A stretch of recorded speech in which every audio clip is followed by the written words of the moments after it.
learning curve and allows you to maximize the most out of Salesforce in your day.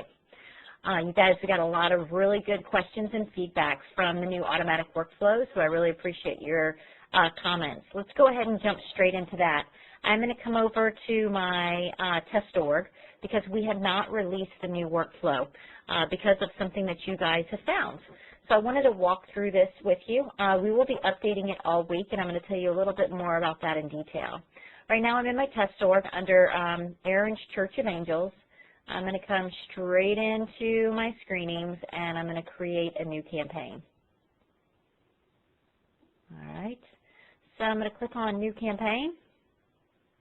It's still the automatic workflow, and now we added a new field. It's called Site Change.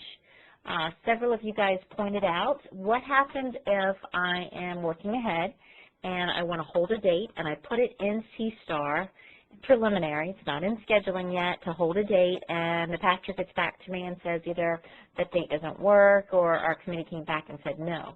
If you change that date or change that account, I should say, within C-Star, it goes to a comma 2. And in that case, it would only get the last 3 emails, which is a little bit more manual. So what we're going to do is we're reprogramming this guy to say if it ends in a 1, 2, or 3, always send out everything within the workflow unless you have the site change box checked.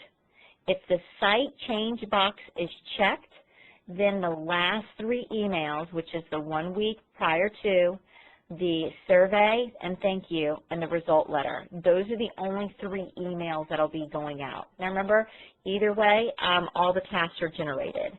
So this will be a new checkbox as you see the changes. We're formatting that as we speak. And that's pretty much all of the fields right there and how the new campaign will be cleaned up. I'm going to go back from the test org, back over to the live org, and I'm going to come over into our email templates. So if you're looking at your email templates, mine will look a little bit different because I have the view still on. But all of this stuff right here should be gone from your view. The only one now that we're using is Workflow Campaign Site Contact. So I know I got an email or 2 from a couple of you guys out there looking for a specific template to send out individually. You would find those templates, which there's only like 11 or 12 of them. You would find that within the campaign site contact. Another really good question that we got is about the survey and thank you. The survey and thank you, what I'm going to do here probably by the end of the day is send you out this survey. So that way you can go ahead and take it. Now I'm going to come in here just for our test purposes and just put a general D or whatever in here. But I want you to click on it, and I want you to take the survey, because next week what I'm going to do is I'm going to show you how this survey is being dumped back into Salesforce automatically. I skipped over that last week. We ran out of time. It doesn't go to email, and it doesn't go to Dawn. It's going to be coming back into Salesforce, and we'll be running dashboards and analytics behind where you can retrieve the responses to that survey. Just a quick peek here. See how it's giving us this long URL link, and within these little brackets it says contact ID. I want to show you something real fast. Whenever I create a survey within Salesforce, it allows me to create the URL links in 3 different ways. Contact with case, which we don't use cases, or at least not yet, just the contact, or anonymous. So from time to time I'm sure we'll be using this new feature, and we'll be sending out anonymous surveys, so that way we get the true feeling behind questions being asked. But in this case, when we're sending it out to the site contact, it has the contact ID field. So every account, or every record, I should say, within Salesforce has an ID in it. So this is routing it back to the contact ID, and that's how we're going to link everything back together. So those are some questions around the new automatic workflow. Now, key here is I'm going to have to do this in several different sections. So if you will, come into Chatter and click on People, and then search for my name. I should be up at the top, I think, because that's what's nice about having A as your last name, right? Oh, find a person. So click on Find People. And if you haven't followed me already, go ahead and click on Follow. I can't follow myself. That's the reason why it's not giving me that option.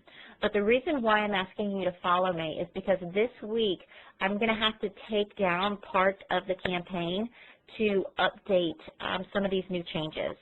So I'm going to try to do them like first thing in the morning at 5 a.m. or really, really late at night.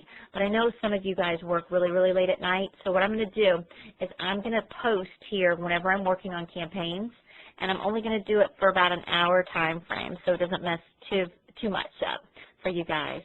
So what will happen is you'll try to go into campaigns. You'll try to create a new campaign, and if I'm in there changing things around, it'll tell you that you cannot save it or add it. And I'll post here when I'm in changing it to give you guys a heads up so that way you know to come back and re-enter. All right, a couple other things. I took out the profile and the people within our tabs up at the top. If you're looking for people or profiles, you can click on Chatter. That's still our default page. So this is all of Chatter, and then this would be to me. If you want to click on Profile, you could click on View Profile from here to update your profile, or you can double-click within your picture, and that'll bring you to the profile screen. So you don't have to tab at the top any longer, so you can double-click within there. All right, so come on, computer. Come on. All right, so there's the contact information area that you can update within your profile. Click back on Chatter, and we also hid the People tab, so if you're looking for people, just click over here to the side. Now, we had a really good regional inside sales training, and Leslie mentioned how she uses opportunities. We talked on the call about how to use opportunities, so I added that opportunity tab on the top. Also, if you come into the accounts, just refreshing on that call, the sites that are used, I should say the links that are used in prospecting have been added based off of that conversation and that call. So if you come into accounts and you scroll down right before you get to contacts, you'll see useful links. So you can click on Church Angel, and it'll bring you straight to that link that people are using for prospecting. All right, a few more things that I want to go over before we wrap this guy up. Come on, computer. All right, is I'm working with retention right now and customizing a few things for them. So we've changed around a couple things.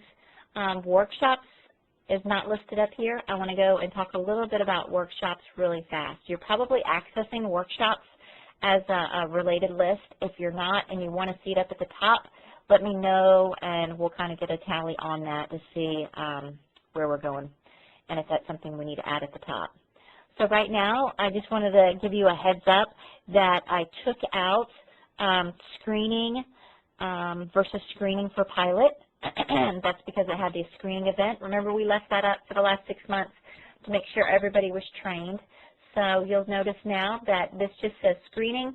No longer do we have one that says screening event, or it's no longer screening for pilot. So right here is where you enter the screening code that they're requesting. Also, you'll notice that if you come in to edit it, it's a required field based off of the recommendations and the suggestion that we're getting from the retention group. So now that is a required field. All right, those were the only few changes on the workshop page. Now let's take a quick peek at the sign-up page. Come on, computer. All right, let's go into the sign-up page. And underneath the sign-up, now we are putting, there's only one little minor change that they would like to see.